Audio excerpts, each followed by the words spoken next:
오늘은 이창환 부장님을 모시고 현재 주식시장의 주요 상황들에 대해서 이야기를 나눠보도록 하겠습니다. 부장님 안녕하세요. 네, 안녕하십니까. 현재 증시가 약 2,800에서 한 2,900선을 왔다 갔다 하고 있는데요. 이제 일각에서는 삼성전자가 조금만 더 오르면 증시 3,000이나 3,150도 어려운 게 아니다라는 전망하는 리포트도 나오고 있더라고요.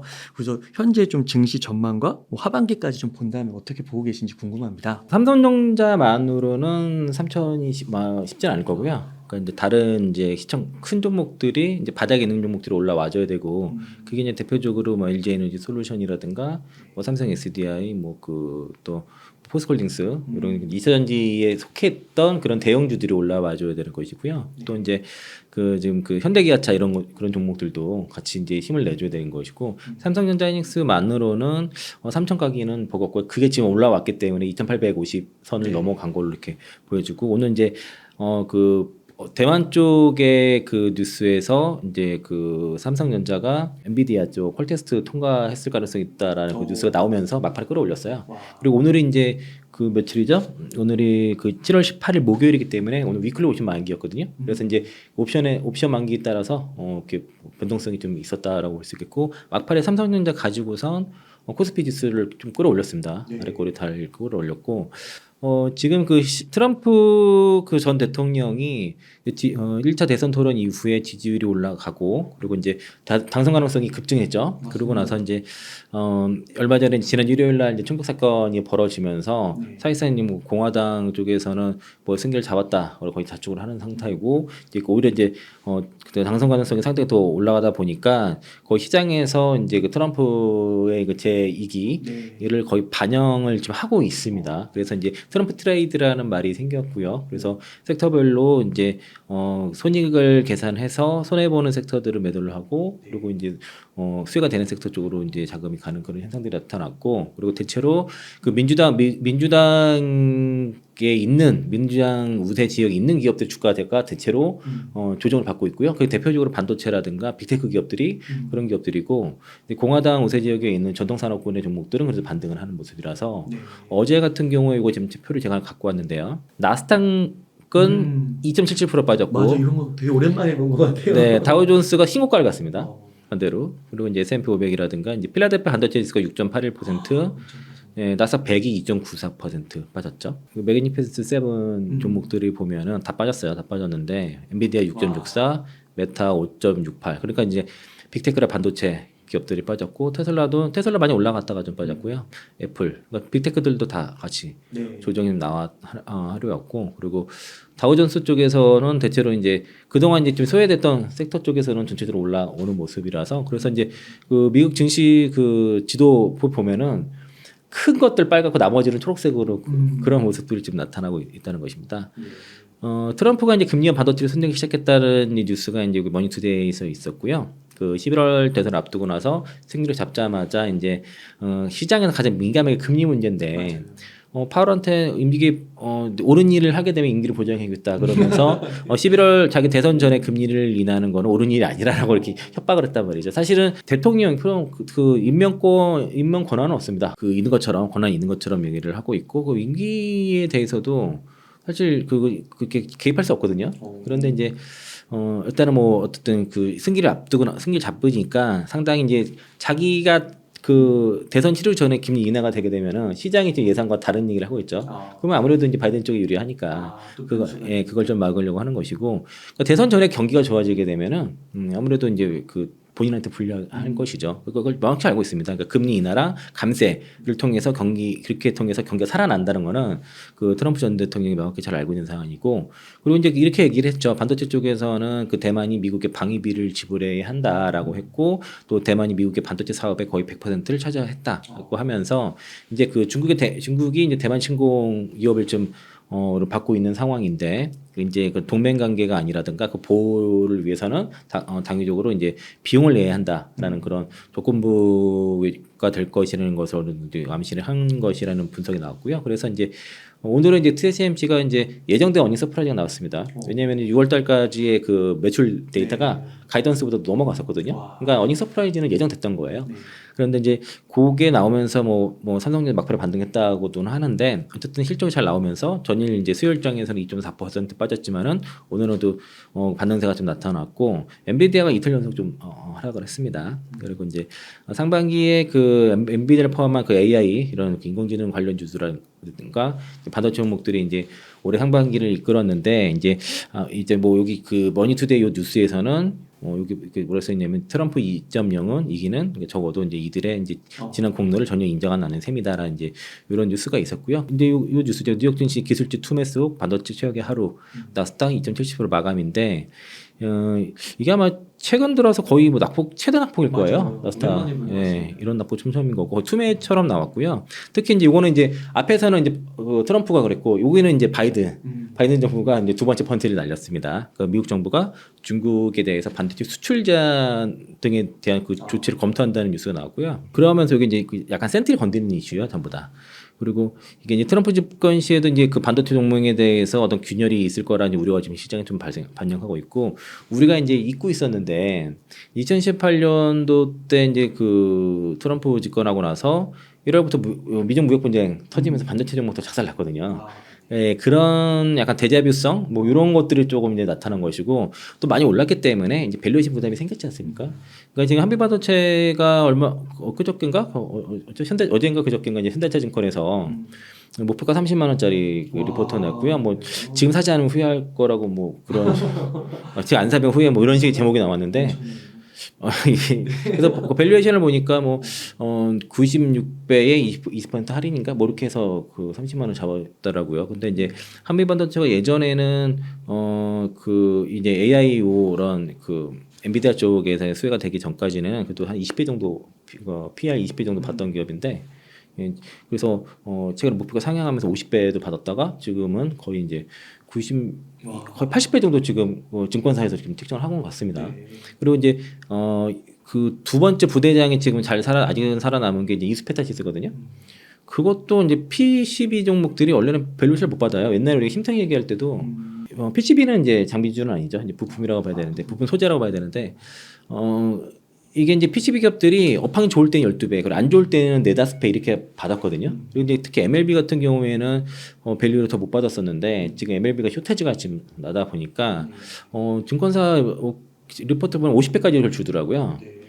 그 3배에서 5배 갔던 기업이 그렇게 받고 있다는 거죠. 그래서 이제 그러니까 그렇게 지금 그 두 종목은 이렇게 밸류에이션을 그 전보다 월등 되게 높게 지금 목표가가 책정할 때 밸류에이션을 받고 있다는 것이고 이제 그런 기업들이 조정받을 때는 좀 가파를 수 있다는 건 조심해야 될 것 같고요. 뭐 어제 테크윈 같은 경우에 조정이 좀 가파른 것도 그런 것도 조심해야 될 것이고 다만 이제 그 삼성전자나 하이닉스는 가만 보면은 삼성전자가 빠졌다 올라갔지는 거의 그 최근 한 달 거 박스권이라고 봐야 돼요.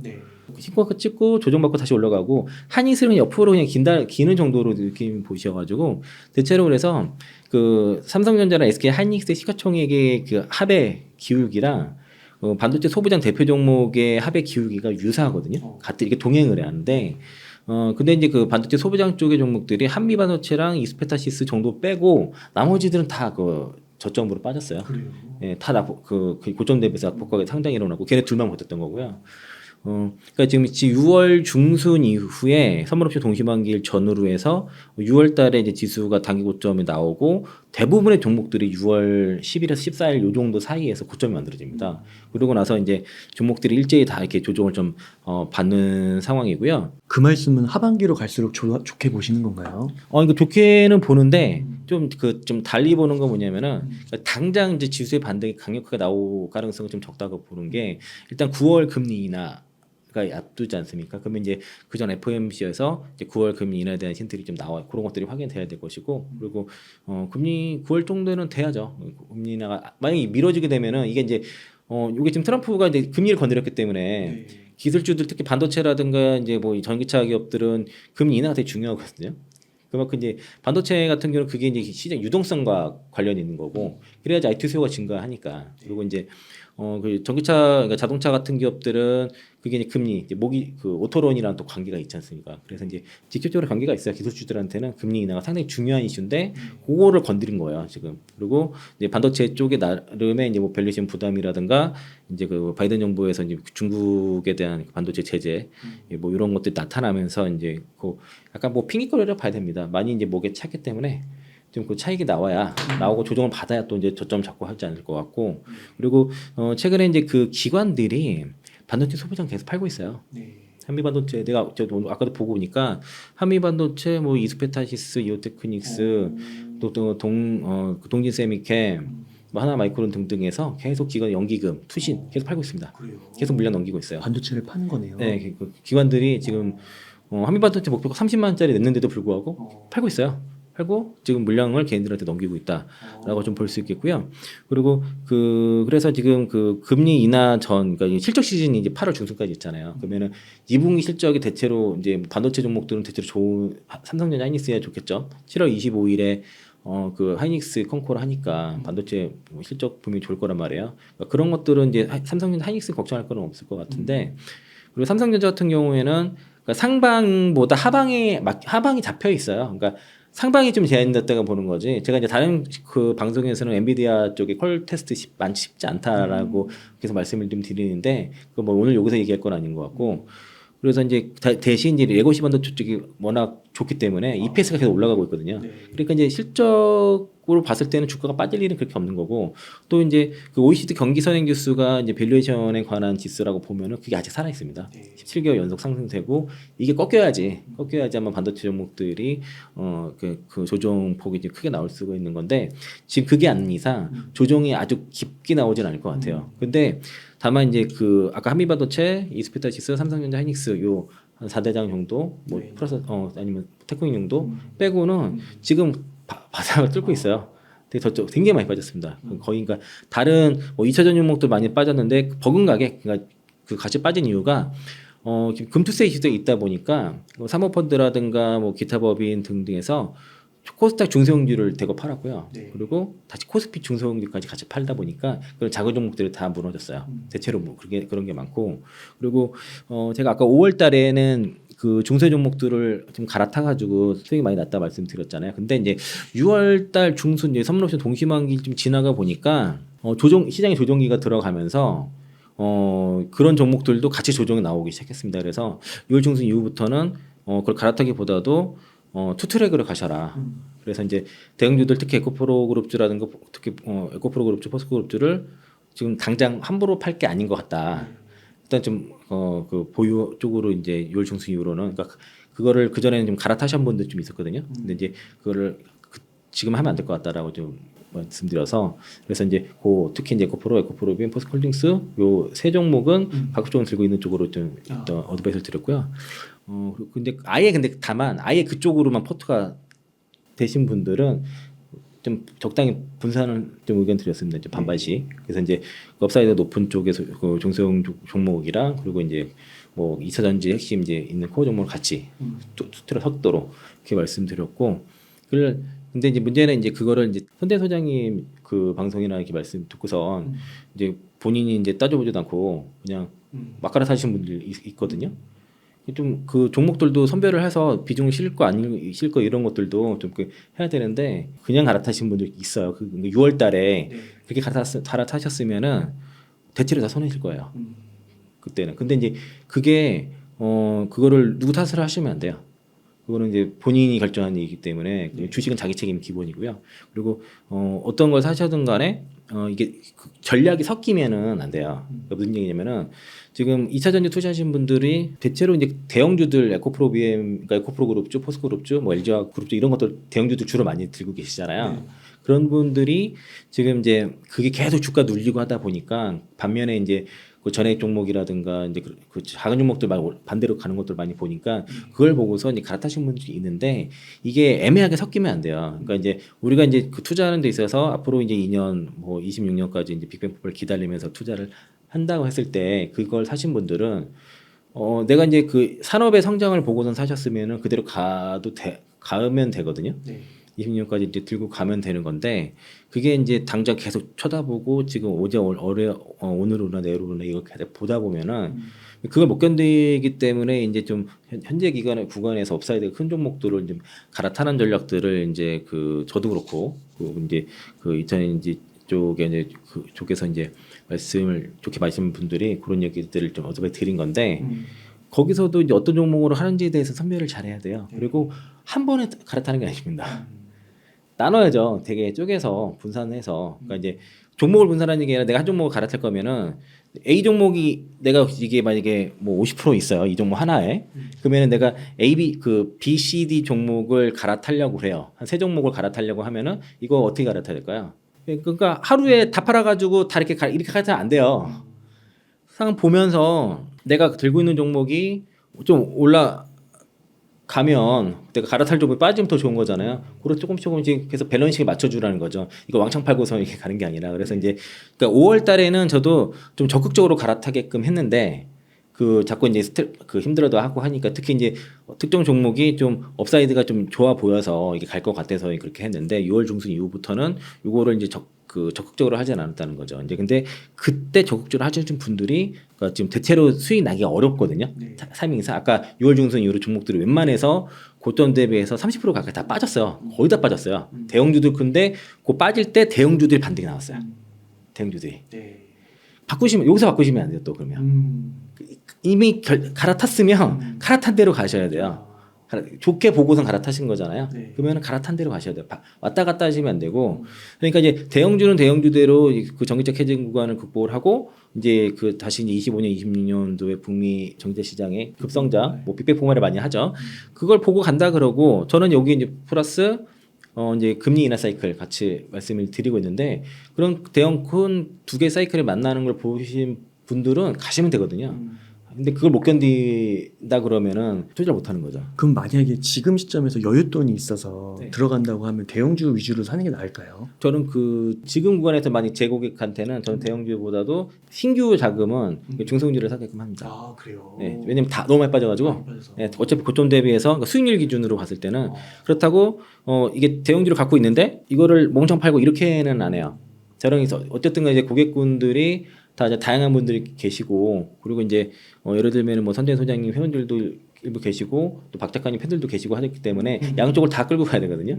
그리고 이제 제 고객분도 계시고 그래서 지금 실제로 그래서 이제 대형주 그 8대 종목에 있는 대형주들도 상당히 갖고 있고 그리고 이제 특히 에코프로 포스콜딩스를 제일 많이 갖고 있는 것 같고요. 고객들이 그리고 이제 에코프로랑 뭐 에코프로 BM 이 세 개를 주로 많이 갖고 계신 것 같아요. 대체로 보면은 그리고 다른 거는 이제 그 뭐 전액 관련 기업들을 많이 갖고 계시고 리튬형 관련 종목들 좀 많이 갖고 계시고 그래서 2차전 쪽은 그런 쪽으로 좀 주로 갖고 있는 상황인데 신규 쪽에서는 이제 약간 작은 종목들 위주로 지금은 매수를 좀 하고 있다. 그러면은 지금 이제 매수를 한다고 하면 여윳돈으로 섹터로 구분을 했을 때는 2차 전지가 유력하다고 보시는 거예요? 근데 저는 뭐 그렇죠. 제가 계속 제가 2차 전지를 지난해부터 한 게 아니에요. 저도 2020년부터 시작을 했었고 예, 그래서 이제 2022년도만 쉰 겁니다. 그때 당시 2022년도 초에 LG에너지솔루션이 상장이 되면서 21년 말까지는 2차 전지 일단 다 팔아야 된다고 생각했기 때문에 그러고 나서 이제 그 리오프닝을 좀 하다가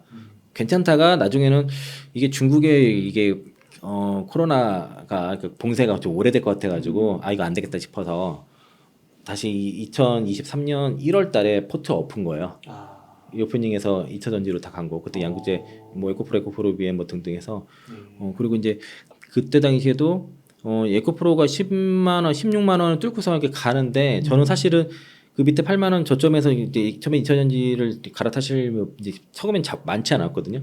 그때 당시에는 저점에 사서 정고점까지는 가도 한 50%는 수익이 났겠다 싶어서 이렇게 그래서 오케이해서 이제 몇 번 이제 큰 계좌들 위주로 갈아탔는데 이게 에코프로가 뚫더라고요. 그래서 내가 지금 뭔가 놓친 것 같다라는 생각이 들어서 다시 체크해 보니까 그때 당시 놓쳤던 게 에코프로 이노베이션을 놓쳤던 것 같아요. 거기에 대한 회사 그 비상장 회사 분석을 안 해가지고 이제 에코프로 BM에 대해서만 생각하다가 리튬을 당시에 리튬에 대한 가치 그때 놓쳤어요. 그래가지고 이제 에코프로가 이제 분할전 이제 40만 원 그 30만 넘고 40만 원에서 아 이거 아니다 붙어야 된다. 이거 2차전지 양극재 다 붙어야 된다. 양극재 쪽으로 리튬 양극재 붙어야 된다. 그래가지고 그냥 에코프로 40만 원에 사라 그랬어요. 네.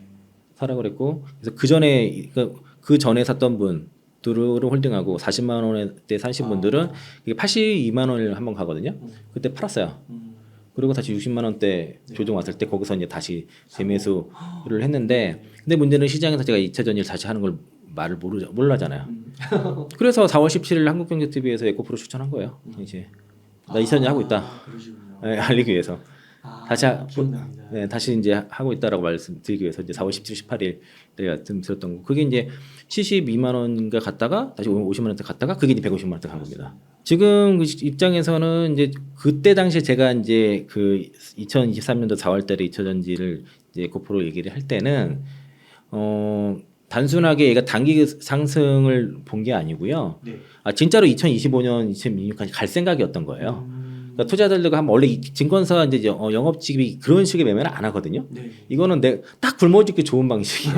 이거는 매매가 잘 이루어져야 되는데, 근데 이제 좀 판을 좀 크게 보고 한번 2차 전지 투자자들과 2025년 지금은 좀 더 26년까지 좀 보고 있지만은 그때 이제 북미 시장의 성장을 한번 제대로 같이 한번 누려보자 해서 한번 끝까지 가보자라는 생각으로 한 거였고 그래서 지금까지 그래서 그런 생각에 변화가 없습니다. 그러니까 이제 주가가 올라오든 간에 떨어진 간에 그걸 계속 같은 유지를 하고 있고 그리고 이제 그 이후로 제가 거의 매일 새벽에 일어났던 것 같아요. 새벽 2시, 3시에 일어나서 아침 출근하기까지 자료 만들고 공부하고 그리고 이제 아침 출근하고 그리고 이제 그때 다 방송 자료들 다 이렇게 만드는 그런 거였거든요. 그리고 이제 주말 같은 경우도 5시에 일어나가지고 여기가 8시에 일어나니까 그 전까지 자료 만들고 일어나면 이제 자료 멈추고 같이 이제 주말에 놀고 그리고 그렇게 했었어요. 그래서 지금 1년 넘게 동안 계속 그랬었고 그리고 이제 증권사 다니면서도 맨날 남아서 자료 만들고 막 그랬었어요. 항상 그래왔던 게 이제 지금도 이제 그런 맥락에서 계속 하는 건데 다만 이제 2차 전지 쪽이 좀 더 파고들어서 자료를 만든 거다라고 좀 말씀을 좀 드리겠습니다. 그러면 이제 2차 전지를 어떻게 보면 지금부터도 관심을 갖고 주목해야 되는 섹터이기는 확실한데 제가 이제 2차 전지 투자자분들한테 많이 강조드렸던 게 이제 그 2025년에서 26년도에 북미 시장에서의 전기차 대량 생산 사이클을 말씀을 드렸어요. 그리고 두 번째가 이제 미연준의 금리 인하 사이클 두 가지 사이클을 말씀드렸는데 이게 전기차 캐즘 구간은 분명 극복이 될 겁니다. 그 전기차가 캐즘으로 들어간 이유 중에 이제 여러 가지 이유 중에 하나가 쓸만한 전기차 신차 출시가 늦었기 때문이에요. 탈만한 전기차, 지금 기아 EV3라든가 뭐 캐스퍼 EV 이런 것들. EV3 지금 반응 좋던데요. 네, 그러니까 이제 좀 정말 가성비 좋고 네. 뭐 싸다고 좋은 게 아니에요. 가성비가 좋아야 돼. 가격도 충분히 좋으면서도 그러니까 기존의 1세대의 그 내연기관차에 배터리만 장착하기 이런 것들은 이제 전기차의 제대로 된 가치를 느낄 수가 없고요. 인프라도 좀. 네, 인프라도 문제지만 일단 차 자체가 쓸만한 차야 된다니까요. 그래서 이제 전기차만에 쓸 수 있는 뭐 VTL 기능부터 해서 안에 이제 공간적인 효율성 그리고 이제 이게 생각보다 이것도 그 유지보수 비용이 되게 적거든요. 토탈 코스트가 상당히 적다는 게 전기차의 또 장점이기도 하고 그리고 이제 그게 타면서 삶이 좀 많이 그 변화가 생기기 마련인데 그래서 이제 그런 좋은 차들이 24년도 하반기부터 26년까지 좀 일찍 나온다는 거죠. 근데 그렇게 되면은 보통 이제 보급형 차들이 많이 나오는데 이 보급형 차가 나오는 것과 프리미엄 차가 나오는 건 다른 얘기예요. 프리미엄 차에서는 지금 일부 손해를 볼 수가 있습니다. 봐도 감당할 수가 있는데 보급형 차에서는 손해 보는 일을 하면 안 돼요. 그건 감당할 수가 없습니다. 한 모델당 그 EV3가 뭐 20만 대 뭐 팔겠다고 했는데 그게 대당 손해가 난다고 생각해 보십시오. 어떻게 감당합니까? 안 돼요. 그러니까 이제 보급형에서는 충분히 경쟁력 있는 차가 나와야 되는 거죠. 안 그래서는 회사가 망할 수가 있기 때문에 그런데 지금 독일이라든가 특히 이제 뭐 북미에서는 포드 같은 기업들은 지금 전기차 시대에 대한 준비가 잘 안 됐기 때문에 차들이 이제 그 전기차 시대에 맞는 차들이 없는 거죠. 네. 굉장히 비싸기만 하고 무겁고 차가 무거운 거에서는 게임이 끝난 거예요. 네. 독일 차가 좋았던 거는 내연기관차 좋았던 거는 이 더 가벼우면서도 성능이 좋았던 거거든. 출력이 더 좋았던 건데 전기차로 가니까 더 무거워요. 차가 더 뚱뚱하고 무겁고 뭐 그렇거든요. 그러니까 이제 거기는 플랫폼이 없어서 그런 거고 이 플랫폼에 있어서는 이제 테슬라랑 이제 현대기아차가 상당히 잘 돼 있다는 것이고요. 근데 한 가지 더 지금 우리나라만의 지금 새로운 사이클이 하나 더 있습니다. 그게 바로 쇼커버링이에요. 지금 요건 제가 업데이트를 추가를 못했는데 제가 오늘 아까 보니까 요 외국인 보유 비중이 종목당 보유 비중이 다 비슷하더라고요. 크게 차이가 없어서 그냥 그대로 쓰고요. 7월 10일자 공매도 제가 잔고를 체크를 해보니까 2차전지 주요 종목들 10개, 그 코스피 6개, 코스닥 4개 종목 중에 공매도 잔고입니다. 이게 크게 변화는 아직 없어요. 근데 포스코프체임이 코스피에서 제일 많고요. 7,500억 정도 있고 LG에너지솔루션이 6,700억, 포스코홀딩스가 2,300억 이게 좀 많이 줄었어요. 그리고 LNF 1,984억 이거 주가 빠져서 줄었겠죠. 네, 이건 그런 거 있죠. 그리고 SKC 1,555억, 금양 704억 있고 금양이 생각보다 많이 줄었더라고요. 그리고 에코프로 EBM이 1조에서 8,300억대 주가에 줄었고요. 에코프로가 6,500억에서 이제 5,899억, 나노신스도 2,400억, 나노신스도 그렇게 많이 늘었고 에코프로 HN도 있습니다. 근데 여기가 2조고 여기가 2조예요. 같네요. 네, 4조입니다. 이렇게가. 대략 한 4조 정도에 3조 9천 830억 4조 정도라고 보시면 되겠고요. 그럼 이 4조가 공매도를 상환을 언젠가 해야 된다는 거죠. 그렇죠. 아, 그게 사이클이구나. 언제를 해야 될지. 그러네요. 언제 할지. 근데 보시면 외국인 보유 좀 보세요. 네. 특히 이 포스코피챔, 에코프로 BM, 에코프로 H 이 네 종목은요. 외국인 보유 비중이 여태 최고치입니다. 무슨 얘기냐면은 공매도 외국인도 많이 찾고 기관도 많이 찾는데 외국인들이 주식 매집이 돼 있어요. 이 포스코피챔, 에코프로 BM, 에코프로 HN까지. 이거는 포스코홀딩스 아직 뭐 철강주로 보기 때문에 50%에서 28%까지 26%까지 줄었다가 지금 여기서 멈춰 있거든요. 네. LNF는 원래 많았어요. 원래 20% 정도 형성이 있었고 SKC도 이제 외국인 비중이 15% 정도 되고 금양도 이제 MSCI에 편입되면서 이제 늘었던 건데 그러면은 이제 외국인들은 보유 비중이 많은데 문제는 기관들이 빈집이라는 거예요. 대부분 기관이 수급이 많이 없어요. 대부분 반도체 쪽으로 가기 때문에 반도체가 지금 조정이 좀 일단 들어오고 있죠. 그럼 그게 어디로 갈 것이냐. 그런 자금들이 오늘 그래서 오늘 7월 18일자 기준으로 에코프로랑 에코프로 BM 그럼 장중에 이제 포스코퓨처엠이나 포스코홀딩스 이런 것들이 에코프로 그룹주는 올랐고 포스코프처엠이나 홀딩스는 올랐다가 밀렸거든요. 근데도 안 빠졌죠. 이게 왜 그러냐면 효과보가 지금 들어와서 그런 겁니다. 외국인들이 들어오고 있어요. 외국인 효과보가 지금 들어오고 있어요. 에코프로가 센 이유가 효과보 때문에 그래요. 효과보가 지금 되고 있습니다. 주가가 올라가고 있는데 공매도가 줄어요. 잔고가 줄어. 더 올라가겠네요. 그러니까 원래 공매도 커버를 안 하면 주가가 올라가면 공매도 잔고가 늘어야 되거든요. 줄고 있다니까요. 에코프로랑 에코프로 BM 공매도 잔고가 올라가고 있는데 상환하고 있다는 얘기예요. 기관들이 안 하면 어떻게 될까? 그래서 지금 여기 뒤에서 말씀드리겠지만 이제 여기서는 없지만은 이제 무경 공매도가 금지됐습니다. 2025년도 3월 31일부터 공매도가 시작이 되면 적어도 이제 그때부터는 1년 안에 이제 상환을 해야 되는 것이고 그리고 또 하나가 이제 지금 다시 말씀드릴게요. 일단은 공매도 목적 주식이 별도 관리됩니다. 지금은 공매도 그 대차를 할 때 목적을 기입하지 않고 다 한 번에 한 다음에 내가 뭐 여기 100주 있으면은 뭐 70주를 공매도용이고 한 거 뭐 현금 대차 용도로 쓴다고 하면은 70, 30 썼다가 내가 공매도를 더 쳐야 돼. 그럼 맘대로 여기다 가져다 쓸 수 있었거든요. 지금 그걸 못하게 막는다는 거예요. 그것도 이따 설명드리고요. 그리고 금투세 시행이 지금 이거 금투세 시행이 이슈 때문에 장이 좀 안 좋은 것도 있는데 오늘 뭐 이재명 그 대표가 또 관련돼서도 그 논의를 해야 된다고 또 말씀을 하셔서 지금 금투세 시행이 안 될 가능성도 있기 때문에 이러면은 또 지수가 올라가게 마련이죠. 그리고 이제 원안이 많이 알려져다 와서 뭐 2차전 쪽에서 이제 부정적인 채널 어디라는 걸 다 사람들이 이제 인식을 했고 그리고 뭐 어떤 애널리스트가 안 좋게 얘기하는 것에 대해서 이제 인식을 했기 때문에 영향을 덜 받고 있습니다. 그 신뢰도가 좀 상대적으로 떨어져서 영향을 좀 더 받는 상황이다 보니까 공매도 세력 입장에서는 무기가 약해졌다라고 볼 수 있겠고요. 요거는 이따 설명 다시 또 드릴게요. 그러면서 이제 그러면 2025년 3월부터는 공매도 상환 압박이 이제 시작이 될 거다라고 보는 거는 이것도 왜 시작이 된다라고는 다시 말씀드리겠습니다. 그리고 그러면 이제 2차전 공매도 3차 대전은 곧 시작이 된다. 그래서 이제 그 2차전 투자자들이 지금 그 가짜 뉴스 이런 것들 가만두지 않을 겁니다. 여기다 언론 중재위원회든가 아니면 각 신문사 신문고에다가 다 신고하고 그리고 적극적으로 이제 문제에서 항의하고 막 그럴 거예요. 가짜 뉴스 같은 것들을 철저하게 가려내서 적극적으로 신고를 하는 일들이 벌어질 거다라고 볼 수 있겠고요. 그래서 이제 그럼 우리가 어떻게 되냐면 적어도 이때까지는 가져가야 된다는 거죠. 테슬라 공매도 투자자들 최근에 테슬라가 40% 올라가지고 헤지펀드들이 피눈물 흘렸다는 얘기가 있습니다. 그래서 지금 뭐 헤지펀드들 뭐 패닉 상태라고 볼 수 있겠고요. 리비안도 8달러에서 18달러까지 올라갔어요. 지금 테슬라도 지금 거의 뭐 단기간에 40% 올라가면 공매도 다 박살난다 보시면 돼요. 이런 상황인 게 우리나라도 작년에 있었죠. 네. 내년에 또 없을 한번 없거든요. 네. 최근에 CS에서 천억 공매도 불법 공매도 증거 과징금 270이라고 받았다. 역대 최대였다라는 거고 이게 이제 다른 증권사에서 대여 중인 것들을 주식을 반환이 확정이기 전에 그 매도에서 공매도 규제를 위반했다는 내용이었고요. 그러니까 매도 시점에서 그 해당 주식 매매 결제일까지 대여 중인 주식이 반환이 확정되지 않아서 이제 결제 불이행으로 이어질 소지가 있어서 무차의 그 공매도 해당한다라고 이제 금융당국이 판단했는데 이게 이전에는 이게 불법으로 판명되지 않았던 건이라 해서 관행적으로 했던 것 같습니다. 그러니까 21년 4월 7일부터 22년 6월 9일이니까 거의 1년 3개월 동안 친 거예요. 여기도 21년 이거 11월 29일부터 22년 6월 9일까지니까 적지 않은 기간에 꽤 친 거죠.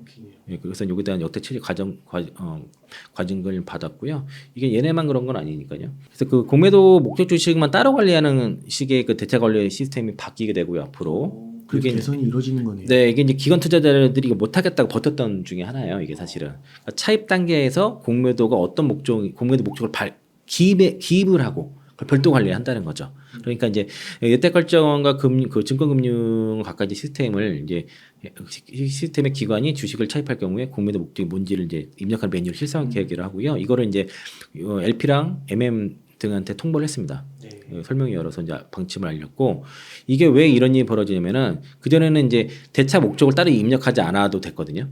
그러면 이제 공매도 위에 다른 목적의 물량까지 구분 없이 표출이 돼가지고 이거를 공매도 목적이 아닌 거를 공매도 목적으로 사용할 수가 있었어요.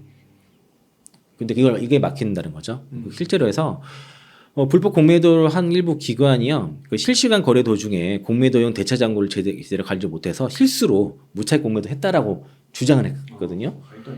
이렇게 주장을 했어요. 그러면 금융당국 입장에서는 그래? 그러면은 목적을 구분하면 되겠네. 공매도용과 그렇지 않은 거를 구분을 해주자라고 한 거예요. 사실 이거는 기관들이 하고 싶지 않은 거였는데 그렇게 변명을 하니까 이거는 스스로 자기 부담 판 겁니다. 그래서 실제로 뭐냐면은 100주를 빌렸어요. 100주를 빌렸는데 이제 공매도 목적이 60주고 현금 담보보 거래가 40주를 잡았는데 그러면 60주만 공매도 칠 수 있잖아요. 그렇죠. 그러면 여기서 이제 상환기가 연장하고 공매도 주문도 60주 안에서만 할 수 있는 거예요. 근데 회사 기관 내부 사정으로 정책이 바뀌어가지고 이 차의 100주 중에서 70주를 공매도 치기로 바꿨어. 그럼 어떻게 되냐면은 10주를 별도로 빌려와야 돼요. 그럼 총 110주가 빌려와야 되는 거죠. 이미 빌려온 거 말고 또 빌려와야 예, 별도로 빌려와야 되는 거고 아니면 60주를 상환을 해. 다시. 그리고 그거 다 상환해. 그리고 그 빌린 거 다 100주 다 상환해. 그리고 나서 다시 빌려. 빌린 다음에 다시 그러면은 70주를 공매도, 30주를 현금 그 대차 목적으로 그 현금 담보 거래로 이런 식으로 이제 목적을 바꿔서 하는 거고 그래서 기관이 얘기하지 않습니까? 사실상 빌린 주식을 상환한 뒤 다시 차익하거나 차입량을 기존보다 늘리는 식으로 대응해야 할 전망. 1분 2초를 다투는 금융시장에서 거래 유연성이 떨어질 수 있다. 공매도는 거래 유연성이 떨어져야죠. 그렇지 않습니까? 예. 이게 지금 시행이 되면은 이게 LP랑 MM을 이용해서 무차익 공매도, 불법 공매도를 사전에 방지할 수 있는 툴이 생겼다는 것이고요. 그래서 불법 공매도 차단 시스템이 내년 3월 31일에 가동됩니다. 3월 31일이 월요일이기 때문에 3월 31일인 거예요. 그래서 이제 내년 3월달에 공매도 재고에 맞춰서 그 중앙정보 시스템 개발에 대한 입체 공고를 긴급 공고를 냈고요. 예산이 14억 2천만 원입니다. 천문학적인 돈이 아니잖아요. 얼마 안 되네요 생각보다. 예, 이건 중앙정보 시스템. 그리고 이제 각 증권사별로는 각자 또 구출해야 되니까 천문학적인 돈이 드는 거 아니잖아요, 그렇죠? 그래서 8개월 동안 이제 사업 기간 8개월이고 이제 내년 3월 30일 가동 목표로 해서 이제 개발 들어가는 거고요. 그리고 이제 원래 이제 그 당정에서 요거 내년 3월까지 그 공매도 전산 시스템 마련하겠다고 약속했기 때문에 그 약속을 지키는 거다라고 볼 수 있겠고 그래서 이제 요 핵심이 뭐냐면 이제 기관 투자자가 자체적으로 그 관리 시스템을 도입을 해야 되고요. 한국거래소에서 중앙 점검 시스템으로 도입을 해가지고 기관의 모든 주문을 살펴보는 형태가 되는 거예요. 그래서 기존의 기관의 잔고 시스템에서 내보내는 이제 잔고라든가 장외 거래 정보를 받아가지고 이 모든 주문 내역과 대저해서 무차익 공매도를 3일 이내 전수 검사하는 방식입니다. 그러니까 이렇게 되면은 92% 이상을 잡아낼 수 있다는 거죠. 그래서 이제 이거는 이제 그 지난달에 기관 내 잔고 관련 시스템 가이드라인을 배포를 해가지고 기관들이 각 시스템을 마련하도록 한 상태예요. 구출을 다 각 기관마다 해야 됩니다. 그리고 이제 그 증권사에서 공매도 주문 위탁자 점검 리스트도 배포를 했습니다.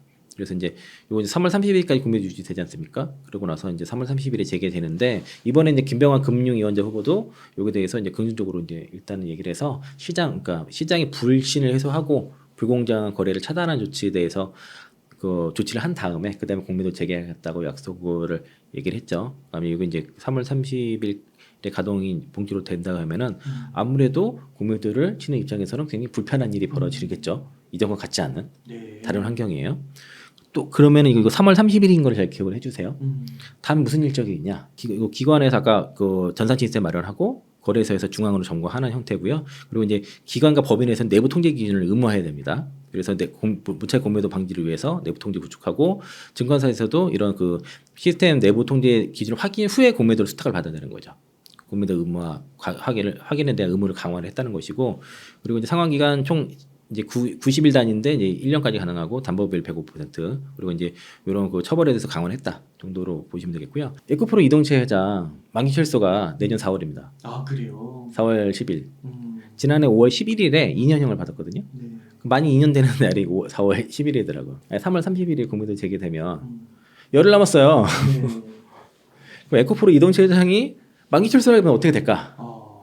재밌을 것 같지 않습니까? 되게 청신호, 좋은 신호일 것 같은데. 그렇죠. 그러니까 지금 여기 보면 6월 20일자 영남경제신문이고요. 그 이동채 전 회장 사면 기대감, 포항 양극 소재 생태계 조사, 뭐 2조 블루베리 투자 계획 탄력 이렇게 해서 그 윤석열 대통령이 포항 방문을 했는데 여기 에코프로 그룹이 이 윤석열 대통령 있는 자리에서 그 주관한 자리에서 전국 8개 시도 투자 양의각서 체결에 합류를 했다는 거죠. 그래서 이제 이동채 전 회장의 특별 사면 또는 가석방에 청실호가 켜진 거 아니냐는 기대감이 나오고 있다라고 이제 기사를 이렇게 있고요. 이제 지금 그 에코프로가 0일 만에 이제 마더 팩토리가 있거든요. 클로즈 루프 에코시스템 V1 버전이 여기 있고 블루베리 산업단 이제 V2 버전을 이식을 할 거예요. 요게 이제 앞으로 5년간 2조를 투자를 하게 되는데 요게 이제 그 기획 발전 특구 선정에 이어서 이제 에코프로가 이제 경북도랑 포항시와 이제 업무 협약을 맺어가지고 투자하는 약속을 했거든요. 그러니까 아까 그 블루베리 산업단 이제 앞으로 2조 투자를 하게 될 것이고, 여기는 에코프 CNG가 가장 먼저 공장에 들어서는데, 이게 이제 2조 투자 계획은 이번 이제 그 기획 그 발전 특구 선정에 심의워서 더욱 탄력을 받게 될 것이고, 경북 그 기획 발전 특구 포항 지구에서 에코프로의 비중이 막대해졌다는 거죠. 근데 그러면은 이러한 사업을 탄력을 받기 위해서는 그 이정태 전 회장 역할이 중요했다라는 게 여론이 형성이 됐다는 거고요. 그리고 이제 지난해 이제 5월달에 2년형을 받았잖아요. 그리고 이제 그 가석방 요건이 복역 기간이 원래 그 3분의 1이라는 요건을 충족을 했는데, 통상 70% 이상의 수강기를 채운 수용자들에게 그 하는 원칙이 있대요. 가석방이라는 게. 그러면 지금 한 2개월 모자란 거거든요. 조기 석방이네요, 그러면. 예, 가석방이라는 게 원래는 그래서 근데 보통 60% 정도로 하게 되면은 보통 가석방을 해줬대요. 관행적으로. 근데 이제 대체로 보통 70% 이상 수감한 채원자들한테 하는 걸 원칙으로 대체로 했다는 거예요. 그래서 모자란 거죠. 그러면은 이게 저 3개월이 지나면 언제면 그 9월이에요. 아쉽게.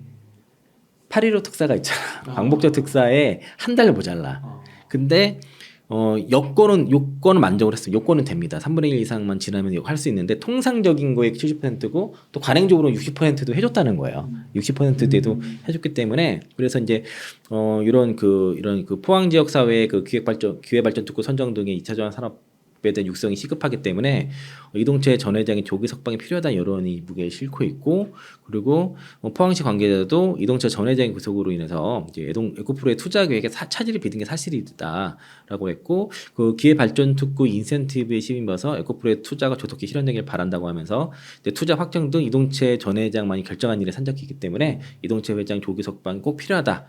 라고 하면서 이제 오는 8.15 광복절 특사를 기대했다. 안 나올 수도 있잖아요. 근데. 그러면 언제냐? 내년 4월. 근데 내년 3월 31일에 공매도 상환인데 제도가 바뀌어요. 더 공매도들이 더 못하게. 공매도를 하기 불편하게 바뀌어. 근데 아까 얼마 있다고요? 이 10종목에만 4조가 있다고. 4조가 있다고. 4조가.